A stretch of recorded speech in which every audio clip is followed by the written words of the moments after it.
माघी गणेश जयंतीच्या तुम्हा सर्वांना माझ्याकडून खूप खूप शुभेच्छा.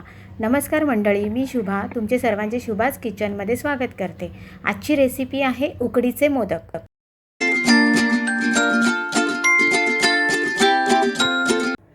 उकडीच्या मोदकासाठी लागणारे साहित्य आहे तांदळाचे पीठ, ओले खोबरे, वेलची जायफळ पूड, तूप आणि गूळ. चला तर बघूया उकडीचे मोदक कसे तयार करायचे. सगळ्यात प्रथम कढई गरम करून घेऊया. त्यामध्ये थोडंसं साजूक तूप घालून घेऊया. मी इथे तूप थोडंसं वापरलं, तुम्हाला जास्त वापरायचं असेल तर तुम्ही जास्तही वापरू शकता. आता त्यामध्ये हे ओलं खोबरं आपण मिक्स करून घेऊया.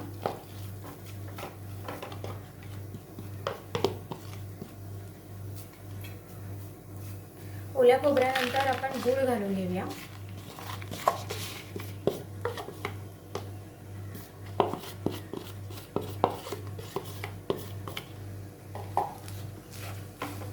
आणि हे सगळं मिक्स करून घेऊया.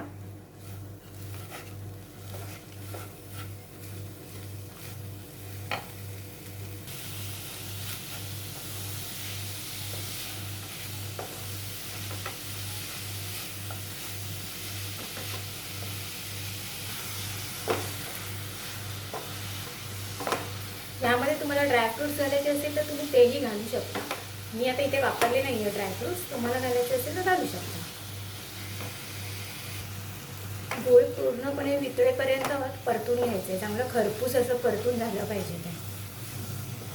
जर असं अर्धवट परतलं ना तर जेव्हा आपण मोदक हे करतो ना, वाफवून घेतो ना, तेव्हा त्यातून पाण्यासारखं बाहेर येतं. म्हणजे समजायचं की ते सारण जे असतं ना ते आपलं अर्ध शिजलेलं असतं, म्हणून तसं पाणी बाहेर येतं. ते यायला नाही पाहिजे, म्हणून सारण करतानाच ते व्यवस्थित परतून घ्यायचं. त्यातलं पाणी पण पूर्ण आटलं पाहिजे आणि गूळ पूर्ण वितळला पाहिजे. सारण आता रेडी झालं आहे. मी गॅस बंद करून घेते. गॅस बंद केल्याच्या नंतर आहे ना, आपली वेलची आणि जायफळ पूड जी आहे ती यामध्ये घालायची आहे. जर अगोदर घातली ना तर त्याचा वास जो आहे तो निघून जातो, म्हणून शेवटला घालायची गॅस बंद करून झाल्याच्या नंतर. मग त्याचा वास टिकून राहतो.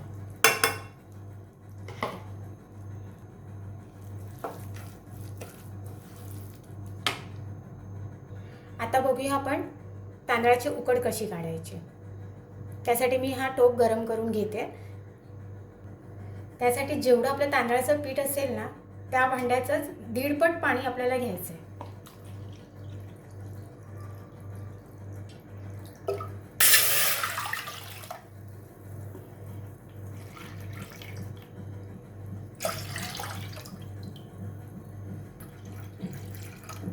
थोडंसं पाणी बाजूला ठेवायचं, मग नंतर लागल्यास वापरायचं.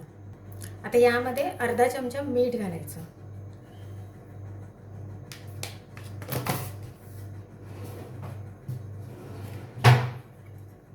आणि थोडंसं तूप घालायचं. तूप जास्तही पडलं नाही पाहिजे आणि कमीही पडलं नाही पाहिजे. तर जितकं आपलं पीठ असेल त्याच्या अंदाजाने आपण तूप घालून घेऊया. आता या पाण्याला चांगला कड काढून घेऊया आपण. चांगली उकळी आली पाहिजे. पाण्याला उकळी आली आहे. आता आपण त्यामध्ये पीठ घालून घेऊया तांदळाचं.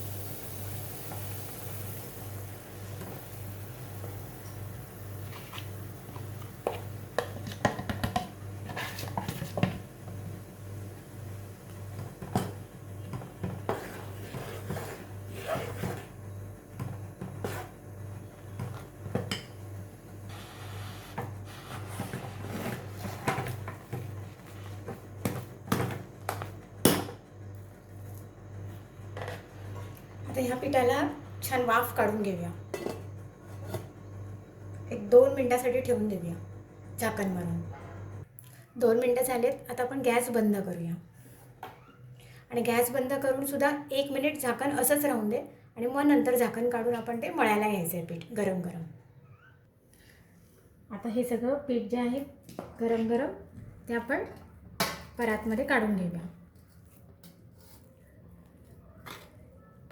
आणि बाकीचं पीठ जे आहे ते झाकण लावून परत ठेवून देऊया.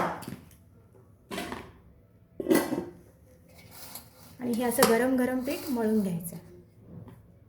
थोडं थोडं पाण्याचा हात घ्यायचा आणि मळायचं.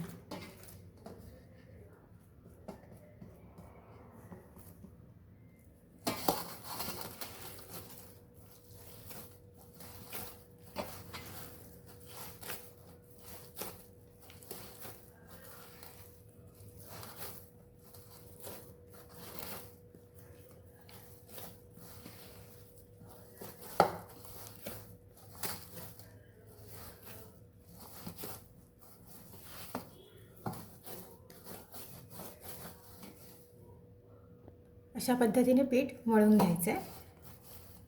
आता आपण मोदक बनवायला घेऊया.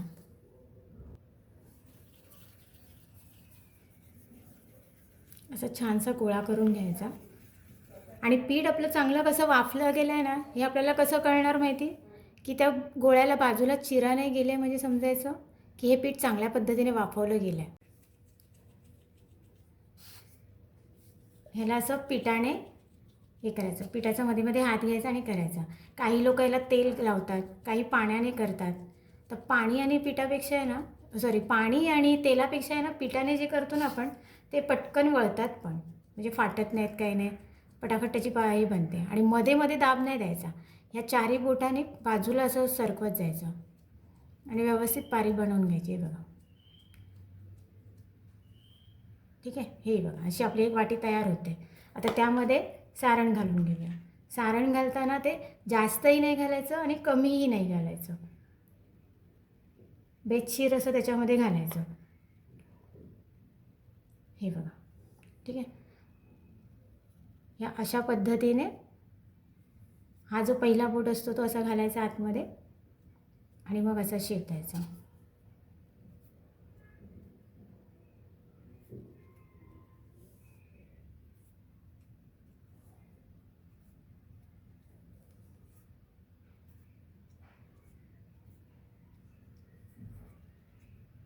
हे बघा,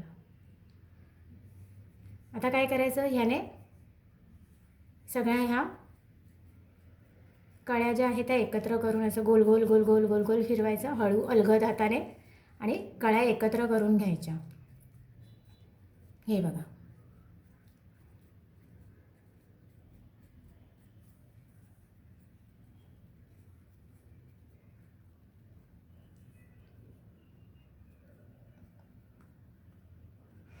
हा बघा, मोदक आपला तयार आहे.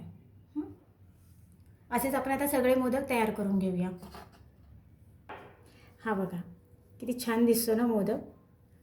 अशा पद्धतीने आता आपण सगळे मोदक तयार करून घेऊया. आता मोदक वाफवायला ठेवूया आपण. त्यामध्ये मी पहिलं भांडं घेतलं आहे आणि भांड्यामध्ये पाणी गरम करायला ठेवलं आहे. पाणी गरम झालं का मग आपण मोदक ठेवून घेऊया चाळण. पाण्याला कड आले. आता आपण एक एक त्यामध्ये साचा सोडूया. मी हे इडलीच्या भांड्यात करून घेते.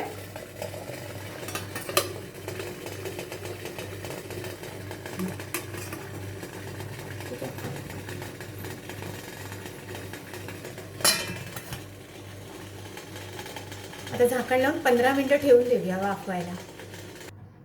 आपले उकडीचे मोदक तयार आहेत. मैत्रिणींनो, अशाच पारंपरिक पद्धतीने तुम्ही सुद्धा मोदक तयार करा आणि आजची रेसिपी तुम्हाला कशी वाटली ते कमेंटच्या माध्यमातून मला कळवा. आणि अजूनही माझ्या चॅनलला सबस्क्राईब केले नसेल तर तेही करून घ्या. थँक्यू.